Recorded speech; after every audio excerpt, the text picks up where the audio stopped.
Welcome to your Daily Writing Habit, episode number 196.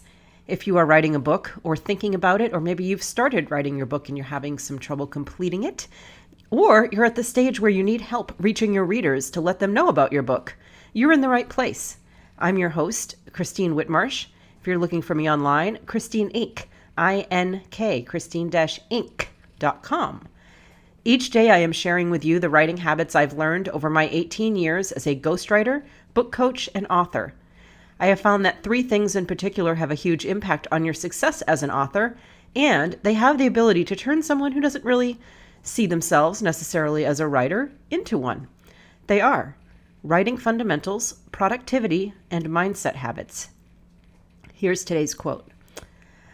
I kept always 2 books in my pocket, one to read, one to write in. Robert Louis Stevenson. Let's talk about that. Let's talk about reading today. I frequently talk to my authors, and when I say my authors, I say that quite a bit here.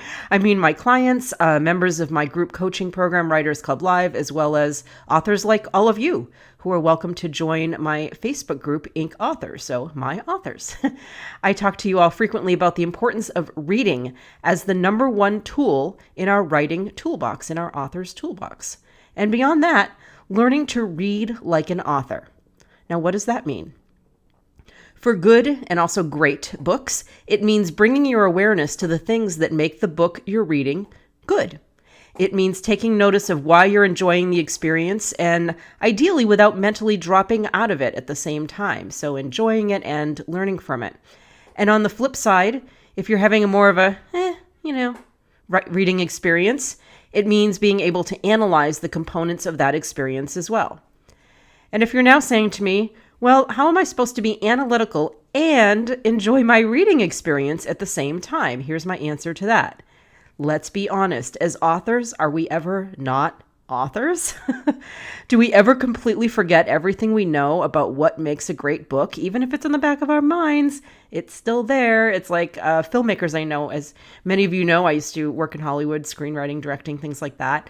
And my filmmaker friends, you just don't go to a movie with anybody who's a filmmaker or an aspiring filmmaker.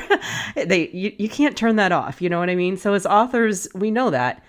And for those of you who are still thinking about writing your first book or in the process of doing so, don't worry. Wink, wink. You'll find out.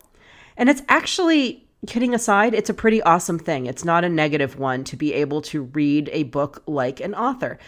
For me, I don't jump out of the experience. And in fact, it adds a whole new layer of fascination to my reading experience. So I'm now going to give you 3 questions that you can ask yourself when you're reading and still enjoying the experience of reading to read analytically like an author. Question number 1 to ask yourself while you're reading a book. Do you find yourself loving or hating the book fairly early on? Now, a strong reaction is normally a good thing, believe it or not, and it might have a few meanings. It's possibly a sign that you're either the exact target audience the author had in mind if you're loving it, or if you're hating it, you might be the exact opposite of the target audience the author had in mind. A strong reaction overall is better than a neutral one. There could be personal bias you have against a character. That's another reason. Who they are, their choices. There was a book I read earlier this year where I just had a strong bias just against the character, and not really a strong bias, but she wasn't leading the life that I would lead, and there were just certain things that were annoying me. But ultimately, the story was so well written and the characters were so interesting that it carried me through. So it didn't really bother me that much. I was never tempted to put the book back down, or put it back on the shelf as a result. So do you find yourself loving or hating the book early on? That's the first question. Second question to ask yourself while you're reading analytically as an author. From a writing fundamental standpoint, are you editing the book in your head to make it better?